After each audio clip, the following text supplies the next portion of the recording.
Welcome to the Toxic Tom story. This is my story about my addiction with alcoholism. But last week, Thursday, I went to a men's stag meeting and the subject was sanity. And I did share a little bit about my sanity, but this time I'm going to share with you. Back in 2002, I got a DUI in the state of California and they forced me to go to AA meetings. Well, the first time I went in those rooms, I thought, wow, these motherfuckers are insane. Like, I don't drink that much. I don't do that crazy stuff. But, I was only in my early 30s, and I probably should have listened to these people because 15 years later, I was those people. I've always been those people. But I wasn't ready to quit drinking. That was the whole thing. But now that I gotten back into the rooms, I'm starting to find a little more sanity. I mean, I'm still insane in some aspects of my life.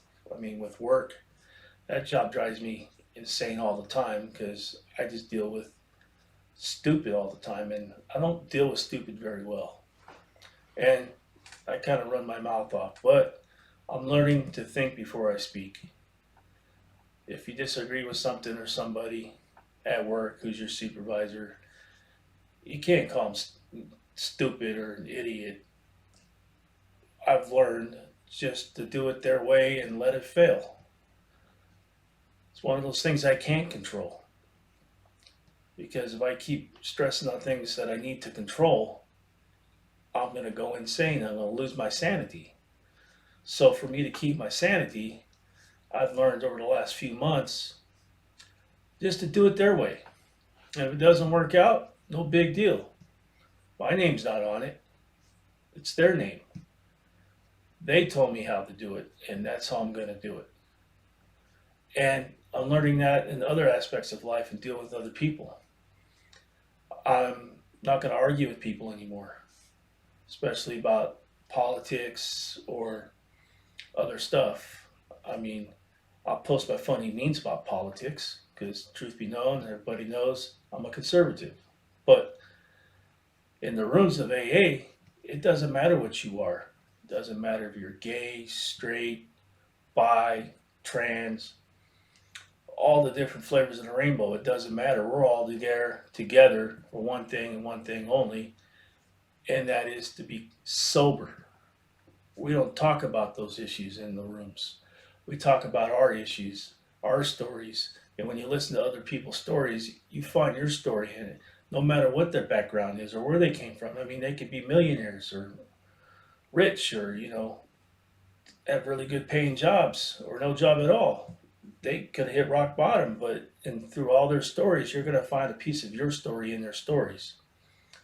So when you go to these meetings, listen, go in there with an open mind. Don't put up fences, don't put up barriers. Let all that stuff down, and you'll see yourself in other people. You'll see yourself in their stories. And wow, I did that. Wow, I did this. Wow, I can't believe I did that. And it's good to hear it coming from other people so you don't like think that you're insane. Like, wow, I've done that before. And that's what grounds me trying to be in control of myself. Not what other people are thinking, but myself. I worry about me. I don't worry about other people. But in the rooms, I listen to their stories and I see myself and things that I've done in other stories that people have told. So if you want, and if you feel that you're kind of going insane and you have a problem like me, maybe go check out a couple of meetings. Sometimes I get to the point where if I don't go to a meeting now, I start letting my mind wander. But I try to go to at least 2 or 3 meetings a week if I can, depending on my schedule. I work on call 24/7, so I never know if I'm coming or going. But if I got time, I'm going to make a meeting to ground myself and to continue to stay in what I would call having sanity. not insanity. I lived in Sanity for 47 years, I guess.